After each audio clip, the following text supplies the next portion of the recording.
After almost retiring spontaneously, how about we just have a vibe check today on Locked On Coyotes? You're Locked On Coyotes, your daily podcast on the Arizona Coyotes, part of the Locked On Podcast Network, your team every day.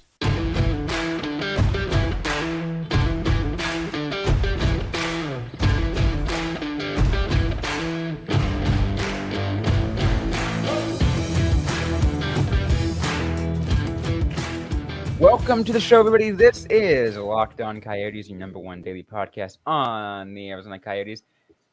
I'm your host, Robyn Leonio, joined by Matthew Jacobson. We want to thank everyone for making this show your first listen every day. We are free and available on all platforms, including on YouTube and the SiriusXM radio app. We're coming back from a long weekend for us, kind of letting our emotions go through, Matthew, and we're just kind of just like, letting things air out still. Yeah, definitely letting things air out. A lot of people saw a lot of things I said on Twitter. Yeah, it was definitely something. I made the post of essentially like giving the example. This is what Matt looked like on the last episode. It was literally just the lady yelling at the cat. My favorite part was someone said, and then Robyn's over there, like just like the cat, just like. So yes. We're gonna have to do a vibe check and just pull things back today, all right? Because we're getting closer to the draft. We'll have some draft stuff, but we just need to chill. We just need to slow some things down because I was very perturbed. I think, to say the least, after the Shane Doan things, I think I probably should explain myself a little bit. My frustration, just to like specify what it was, because like I'm not going to necessarily take back most of what I said. I was just mad. Was like, it's incompetent to not just offer him an advisor to the GM role, because it's like, look, he wants to get his hands dirty in the front office. He's won gold at the World Juniors as an assistant GM of Hockey Canada. He's won World, he's won Olympics as the GM for Hockey Canada. In my opinion, it isn't just, it's Shane Doan, give him a job. See, we're going to give him a ceremonial position. Like, he's had a ceremonial position that he's reportedly sick of, which honestly I don't blame him. I don't.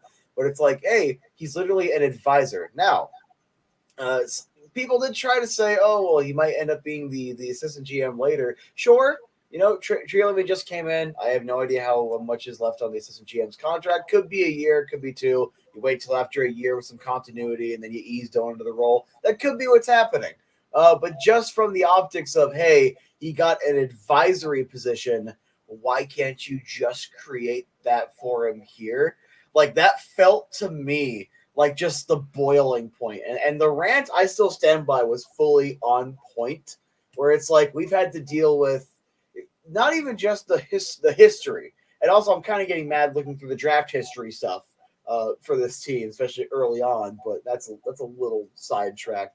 But you don't pay your bills. You start the spat with Glendale. Glendale ends the lease. You're playing in a college arena. You don't even try in the election because you're so confident you're going to win it. Like, all these things, one after the other.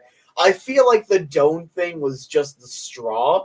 And it's like, Doan's my personal hero. I looked up to him as a kid. I still have a huge deal of respect. I am not a journalist. I literally cannot separate the emotions when it comes to Shane Doan and that personal connection. Not quite parasocial, but like I do. Like, he's my childhood hero.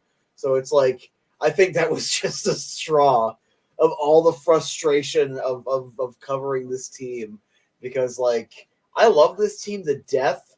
Sometimes I regret I regret it, because man, do we got to deal like imagine being even Columbus, which gets picked on for some reason by the greater hockey community, but it's like Columbus, they're talking about a couple of big trades, they're talking about some draft day stuff. They're not talking about an arena. They're not talking about bad ownership. They're not talking about disrespecting legends. They don't have to deal with They get to talk this. about hockey.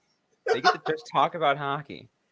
And, obviously, we'll get to that. We do have the draft coming up. We got other things But when things stack up, it does kind of get frustrating. And even for someone like me who is a journalist, I've been covering the Coyotes in a media Coyotes organization, including the Tucson Roadrunners, in a media capacity for the last 7 to 8 years. So like I've ended up creating an emotional connection, just because we say media, we're supposed to be objective and everything, which for the most part is true.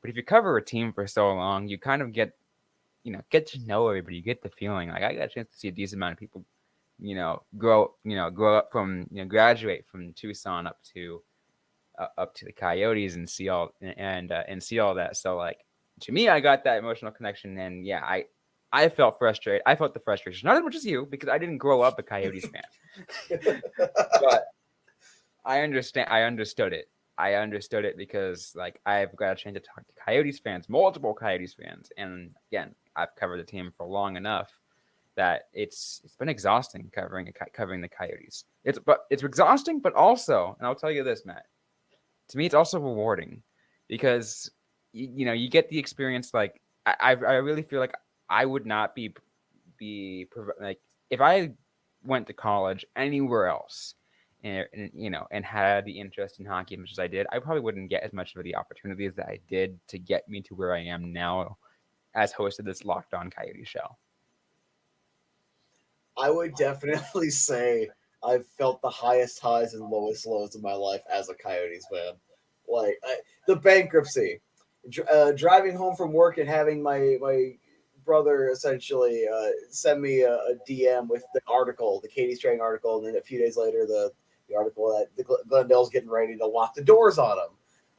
The election results, the Doan news, some of the biggest 2012. Losing at home in it was a game 5. They still won in LA. Losing at home in game 5. There's been some lows. There's been some lows. It's also been some highs. The 2010 whiteout specifically, and all the whiteouts getting to meet Shane Doan. Shane Doan retirement night. The last game in Glendale, that was pretty fun. The first game at Mullet. So many good memories too. It's just like it's just frustrating. It is because like I like to think I have chilled the hell out over the last couple of years from like 2018 or whatever. But like, man, that raw whatever the hell, raw passion, raw emotion just comes out every now and again, and it's like sometimes I hate this. not cheering for the team, not covering the team. The fact that like I get paid to talk about this team now is literally a dream come true. It's just some of the things that other teams don't have to worry about that I'm jealous of. Oh, I 100% get that. You want to know what you might be jealous of though? eBay Motors. Let's jump right into this one because we got a special word from them. So for a championship team, it's all about making sure every player is a perfect fit. It's the same when it comes to your vehicle. Every part needs to fit just right. So the next time you need parts or accessories, head to eBay Motors. With eBay Guaranteed Fit, you can be sure that every part fits right or your money back. Because just like in sports, confidence is the name of the game when you shop eBay Motors. And with over 122 million parts to choose from, you'll be back in the game in no time. After all, it's easy to bring home a win when the right parts are guaranteed. Get the right parts, right fit, and right prices at ebaymotors.com. Let's ride. eBay Guarantee Fit, available for U.S. customers only. Eligible items only. Exclusions apply. eBay Motors. Thank you for our word from this sponsor. So let's continue, as we just get this vibe check. We're kind of, reeling things back into the show and getting back on track because it's, as stressful as the last, as extra stressful the last month has been, we still got some hockey to talk about, and we're going to get there. We will get there. And we got a draft coming up. Not that far off. Draft's 2 weeks, right? A little over 2 weeks. Draft's a couple weeks away. Prospect camp's not far after that. Like we're gonna have some hockey. We got free agency. We got a lot of stuff to get to. It's crazy. Heck, you know what? I mean, yeah, it's not Coyotes hockey, but I'm excited for Game 5 of the Stanley Cup Final. Oh, I'm gonna miss that tomorrow. I'm gonna miss that because coming off of back-to-back 10+ hour days, I get another one tomorrow. So unless they got it on in the shop, I won't be watching Game 5. But hopefully, Florida can win and keep the series alive. But I have a feeling at this point, look, I love this Florida team. Like getting to watch them in this postseason run, it's been a lot of fun. It just feels like they ran out of the gas, and Vegas is just the team. Vegas just being consistent. It just seems ridiculous. Vegas. Yeah, it just seems like it's theirs to take. Mm-hmm. But you know what? I was reeling over this, kind of thinking about it. You know, as someone who grew up a Sharks fan and is now a Coyotes reporter, you know how I would feel about Vegas winning. I've been rooting against them this entire time. Like I would never want to see them win. However, in the scope of desert hockey, Vegas winning, I think, will do so much, so much good for hockey in the desert. And that's the only reason why, like, I won't be mad if they win. I'll be like, I'm not going to cheer for them. But if they win, I'm like, you know what? Good for them. I'm still pretty just neutral on them. It's one of those things where it's like, I still do. Now that the dust has kind of continued to just settle more, I can find them, I guess, a little likable because like I still have that soft spot because they essentially re-sparked the passion for hockey in 2018 for me. Kind of got me like right back into this, and I started making videos. So it's like I do have Vegas to thank for talking Arizona Coyotes hockey. But it's like it's still one of those things where I can't actually cheer for them unless the Coyotes leave. Like, because it's in my blood to cheer for hockey in the desert. It's a foreign concept to pick a team that's like halfway across the country or in California or something like that. So it's like the only scenario I can cheer for them is if the Coyotes relocate. But even then, it's like, yeah, they're fine. I like Marchessault. Been a fan of Marchessault for a while. My favorite player on the team. I like Eichel. I think Eichel got way too much hate, and I think he got screwed over in Buffalo. So there's a couple guys I like on the team. If they win, congratulations. But it's kind of like it really just kind of sucks to see Florida's run end the way it did because man, that was such exciting hockey, and that was. I also might be a little selfish on the kind of like, not being negative towards having them win because like I'm like, look, I might be going to Vegas this summer, and if there's a good chance the Stanley Cup could just be chilling in one of the hotels in the summer for because you know how it happens. They just kind of goes around and takes some trips, and if it's in one of the hotels, I'm going to stay in line, and I don't care how long it takes. If it's going to take me all freaking day, I'm taking a picture of the Stanley Cup again. It sounds really nice after. My boss keeps telling me that, like, he's like, "Oh, I want you to, have a bunch of money. It's fine. I'm giving you a bunch of hours." Part of me really wants to just like, one of these paychecks, just buy a one-way or two-way ticket to Vegas and just like stay in a random hotel just for a night and just walk around gambling and getting drunk. And it's like, I ain't thinking about nothing tonight. I ain't doing nothing. Nada. Walk around like I said, that's me this summer. I'm gonna be just heading there. I'm just taking a break. That's the good vibes, though. That's the good part of the vibe check.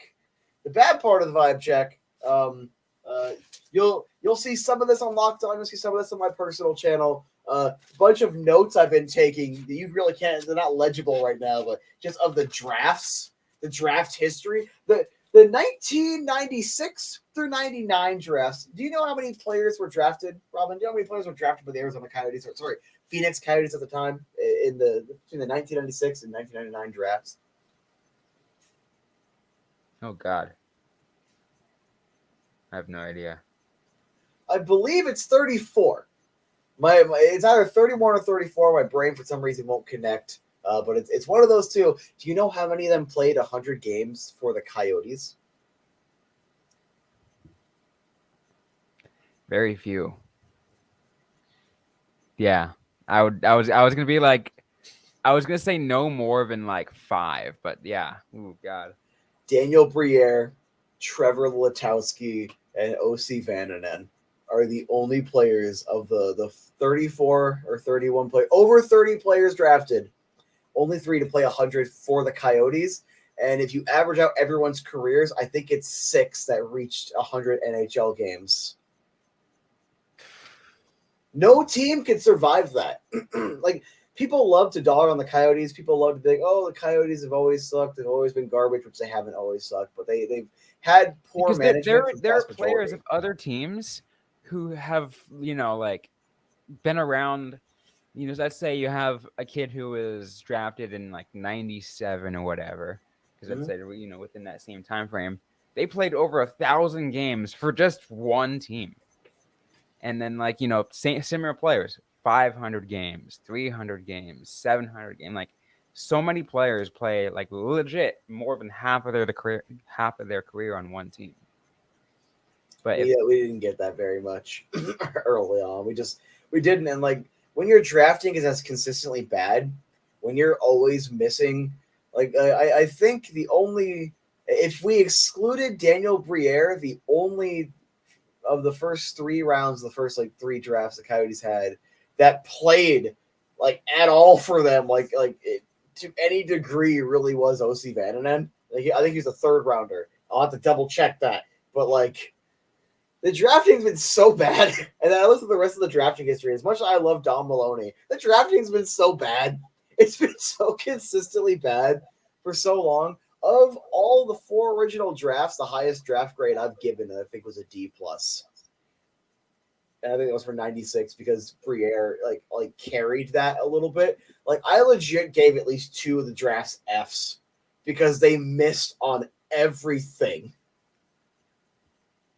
I'm personally confident that Bill Armstrong is making the right moves so far in the first couple of drafts that he's had. It is too early to tell, but I feel more confident about some of these picks than some of Maloney's picks, for definitely, and also a decent amount of Chayka's picks. Chayka had some pretty good sleepers. He didn't have very good luck at the top of the draft, and Bill Armstrong, for what it's worth, to kind of, I guess, pull back to a point we had in a video or episode last week where we're talking about Lilleberg signing with Tampa Bay. Even though the Coyotes didn't see value in retaining him and signing him, Tampa Bay still did, which means I still got to count for something, It's good, yeah, because GMs and scouts always look at players, value in many different ways and aspects, other intangibles, eye test. There's a million different things. Some people just go extreme advanced analytics. I am not a fan of someone who does it strictly that. Like, I am like, sure, advanced analytics has its place, but I very much like eye test and a bunch of other things. But I'm not a scout. But yeah, I mean, each team has different different criteria what they look for when it comes to whether or not they fit the profile of that team. And yeah, he probably didn't fit Arizona's profile, but yeah, sure, he can hit Tampa's. I love cheeseburgers, Robyn. Should I eat them every day? No. Should I eat them every couple of days? No. Moderation, baby. Everything in moderation. No, because like analytics is great, but there is a context of, like, the eye test does matter, scheme fit does matter, things that aren't going to show up necessarily on the scoreboard, and maybe analytics that it's not tracking this, or it's not designed to track or account for that. It's like everything has to be a nice perfect blend, and don't throw away the computers and the fancy numbers, but also don't hey, the fancy numbers say this guy sucks, so get rid of him. I do want to make this comment really quick, as as we kind of like get close to wrapping up this episode, it reminds me though of the jokes people would make towards the end of Chayka's tenure with Arizona when we're talking about advanced analytics, and it was like, Chayka's not even really a true advanced analytics guy. The analytics community even just doesn't even They did this, like, they like disown him. They don't even think he belongs in the community. Look at the trade he made for Taylor Hall. It's so exciting at the time. That trade will probably go down as just one of the most disappointing, like, hyped up trades. That one, the Kessel trade, because we expected so much more out of Phil Joe. That so many of the moves looked really good at the time. Didn't end up aging all that well. So far, a lot of Bill Armstrong's moves, but around that time, though, are aging okay. I will say around that time, I was really confident that those Arizona Coyotes teams, especially or that Arizona Coyotes team, because it's only a matter of like within like a little 2 seasons. I was really confident that team would be very on the verge of making the Stanley Cup playoffs, and they kind of did via the bubble, but I was confident at the time that when they're making the moves, and I'm like, the Coyotes, they actually know what they're doing, and they're making the playoff push, and I feel like they're there. They got the pieces. They're just adding a little bit more, and it just didn't work out. Yeah, because they were on a roll before the Taylor Hall trade, and that ended up actually killing a lot of momentum, which is weird because Taylor Hall elevated Connor Garland, and I know I always bring that point up, and like I value that a lot because Connor Garland was a favorite player on the team, but it's also like was the benefit outweighing the cost, and they do. The reason I do consider the 2020 playoffs something to talk about is because they had to win a round to qualify for them, but then they immediately fell over and died. It was Darcy Kemper versus the world, essentially. And then they were already pressed against the cap, couldn't keep Hall. And I think that's when they bring in Bill. And it's like, well, I'm just going to kind of let you have your one last year to pretend you're competitive before I'm going to completely tear this thing down to the core. Just tear it down. Like, we're going to rip everything but just like the bare foundations out of this house. And then we'll see you in 6 years. Were you guys happy? Were you Coyotes fans excited for playoffs? Not anymore. We got to just cope and be happy with. We'll make them again in 5-6 years, and we'll be darn good when we do it. And I think that's the reason why everyone says the Coyotes were in a state of perpetual rebuilding. Because it's just like, hey, just right when they were ready to come out, they just made a couple bad moves that on the surface seemed good because of analytics and other whatever reasons, but it just ended up being poor decisions for scheme fit and everything else, and it just set them back several tracks, and it's like, all right, now we got to blow it up again. Yeah, because it just shows what one bad trade can do. They had 2 of them, and then Phil had no value, so you couldn't retain anything on him. You lose Hall for nothing. A couple of bad trades just sent you back. A couple of bad contracts. Having Goligoski and Ronta for one less year on those contracts, you have all the financial freedom. You could have kept Hall. You could have added this, added that. We're looking at a completely different scenario. Like that's kind of why I hate the mindset. I know we're getting ready to wrap it up. I hate the mindset where it's like, oh, we can just buy that guy out later. It's like, if you think this player is going to be good for 3 years and you sign him to 5 because you can buy him out later, why the hell did you not just sign him for 3? Oh, then we could have lost him. Then lose him. It's better to do that than now you're stuck with a guy you don't want for 2 years, and you planned it that way. It's stupid. Yeah. It is definitely something else, but that's what we get. That's the vibe. That is the vibe we got today, where it's a lot more just big chilling, big chilling, big things coming up, and that's all I got. That's it. Get this new arena done. Absolutely felt that. Well, that's going to be it for today's episode of the Locked On Coyotes podcast. If you like what you heard, don't forget to leave a review. Like, comment, and subscribe if you have yet to already. We're available everywhere you get your podcasts, including on YouTube. Don't forget to interact with us on social media. We're on Facebook, facebook.com/LockedOnCoyotes. and on Twitter at LO_Coyotes. I'm personally at Robyn_Leano. Matthew Jacobson is at the Izzy Sports Guy.